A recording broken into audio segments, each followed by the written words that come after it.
মেয়েটিকে যে নিষ্ঠুরভাবে মারা হয়েছে এবং যে তথ্য গোপন করা হয়েছে এটা আপামর জনগণ বুঝতে পারছে যে ডালমে কুচ কালা হয়, কিন্তু সরকার বুঝতে পারছে না।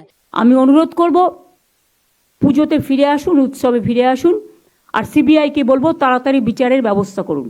ভালোই কথা বলেছেন জুনিয়র ভাইরা, জুনিয়র ডক্টররা একটা কথা বলেছেন যে উৎসব আমাদের বোনের তিলোত্তমার সবের উপর দাঁড়িয়ে আমরা কোনো উৎসব করব না। এবং জুনিয়র ডাক্তারদের এই আন্দোলনকে আমরা স্যালুট এবং কুর্নিশ জানাই। প্রোটেস্ট কেউ না করতে পারে, প্রতিবাদ কেউ না করতে পারে, সেই কণ্ঠস্বরকে রোধ করার জন্য পুলিশ কন্টিনিউ চেষ্টা করছে এবং এখনও দেখছি পরপর 3-4টে ব্যারিকেড করেছে।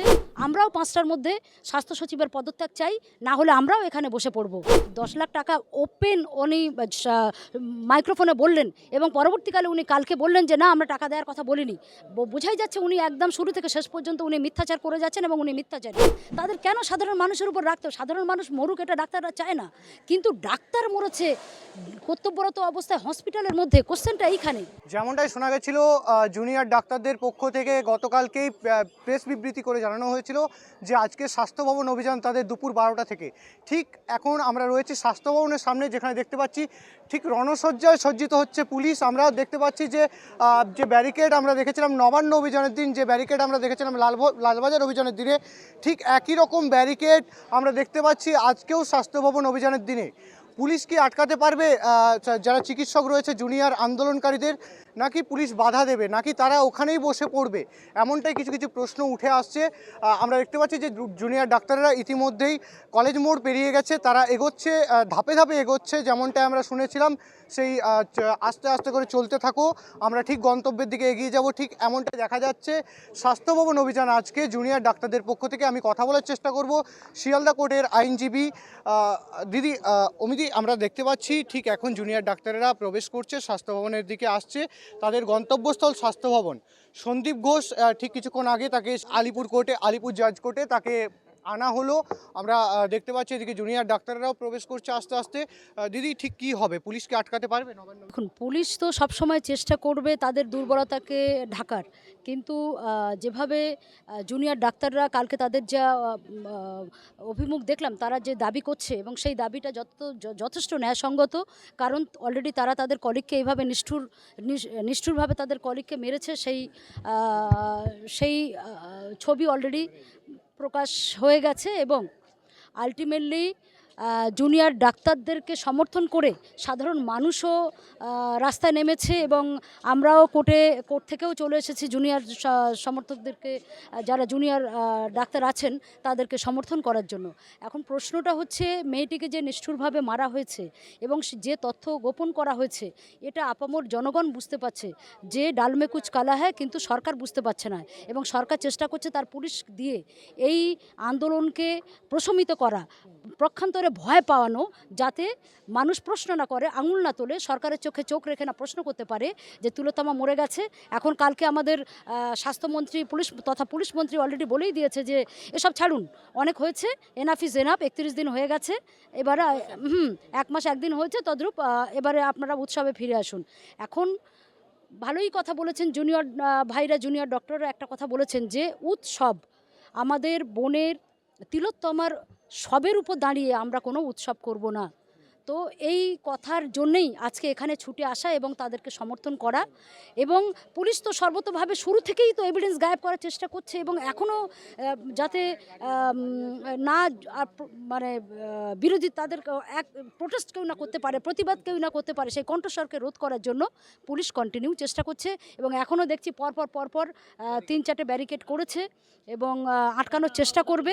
কিন্তু আমার যতদূর মনে হয় জুনিয়র ডাক্তাররা এই আন্দোলন থামাবে না, তারা কিন্তু এখানেই বসে পড়বে এবং তারা যতক্ষণ পর্যন্ত না তিলোত্তমা বিচার পাচ্ছে তারা এই আন্দোলন চালিয়ে যাবে। এবং জুনিয়র ডাক্তারদের এই আন্দোলনকে আমরা স্যালুট এবং কুর্নিশ জানাই এবং আশা করছি এভাবেই এগোলে যদি কিছু ফল পাওয়া যায়। কারণ অলরেডি অনেক এভিডেন্স অলরেডি এভিডেন্স গায়েব, এভিডেন্স আর কিছু নেই।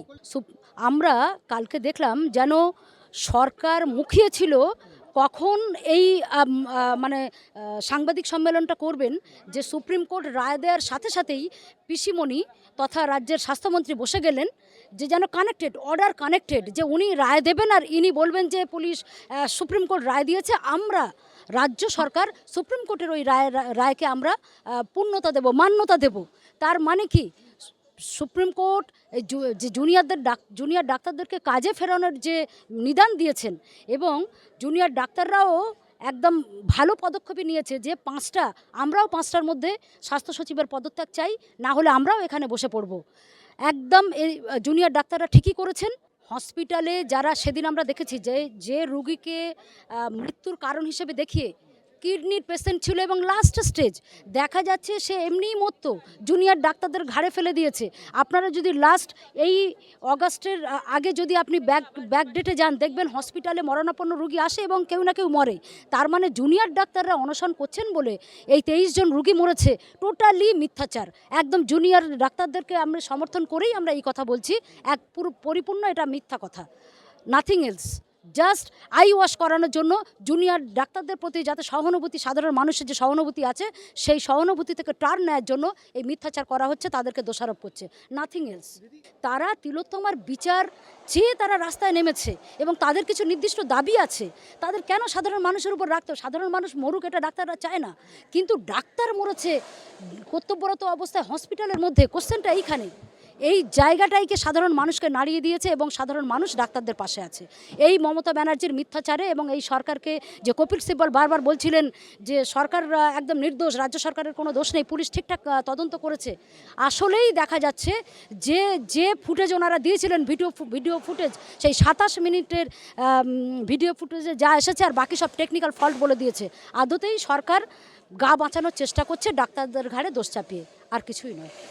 যেমনটা দেখতে পাচ্ছি এই মুহূর্তে সবচেয়ে বড় খবর যে ঠিক রণসজ্জায় সজ্জিত হয়েছেন পুলিশ। রণসজ্জা কেন বললাম, যে দেখা যাচ্ছে যে বিরাট সংখ্যায় পুলিশ বাহিনী মোতায়েন করা হয়েছে ঠিক স্বাস্থ্য ভবনের সামনে। দেখা যাচ্ছে যে একাধিক পুলিশকর্মী এবং ত্রিস্তরীয় ব্যারিকেড, তাদের পেছনে যেভাবে পুলিশ সেজে উঠেছে, দেখা যাচ্ছে হাতে রয়েছে টিয়ার গ্যাসের শেল এবং যে স্টিক রয়েছে তাদের হাতে, এবং ত্রিস্তরীয় ব্যারিকেড যে রয়েছে আমরা দেখতে পাচ্ছি ধাপে ধাপে সেই ব্যারিকেড, এবং পুলিশ এই মুহূর্তে দেখতে পাচ্ছি সেই ব্যারিকেডের পেছনে দাঁড়িয়ে রয়েছে। যেভাবে আন্দোলনকারীরা এগোচ্ছেন, বলা যেতে পারে সরকার বনাম আন্দোলনকারীদের একটা সূক্ষ্ম যুদ্ধ লেগেছে। আমরা দেখতে পেলাম, এই কথাটা কেন বললাম সূক্ষ্ম যুদ্ধ, তার কারণ হচ্ছে যেভাবে ডাক্তাররা কালকে বললেন যে মৃতের সংখ্যা ঘোষণা করা হয়েছে, সেটা এক প্রকার মিথ্যা কথা। সেই মিথ্যা কথার ওপরে ভিত্তি করেই কি এই আন্দোলন, বা বলা যেতে পারে এই যতক্ষণ না বিচার পাচ্ছেন তারা, সঠিক ন্যায্য বিচার পাচ্ছেন, সেই বিচারের ওপরেই ধাপে ধাপে যেভাবে আন্দোলন গড়ে উঠেছে, বলা যেতে পারে গণ আন্দোলন, বা দেখা যাচ্ছে একাধিক জায়গায়, কোথাও রাজজাগা কর্মসূচি, কোথাও দেখতে পাচ্ছি ভোর দখল, যেভাবে গড়ে উঠেছে একের পর এক আন্দোলন, সেই আন্দোলনের ওপর ভিত্তি করেই এই আন্দোলন আবারও স্বাস্থ্য ভবনের দিকে।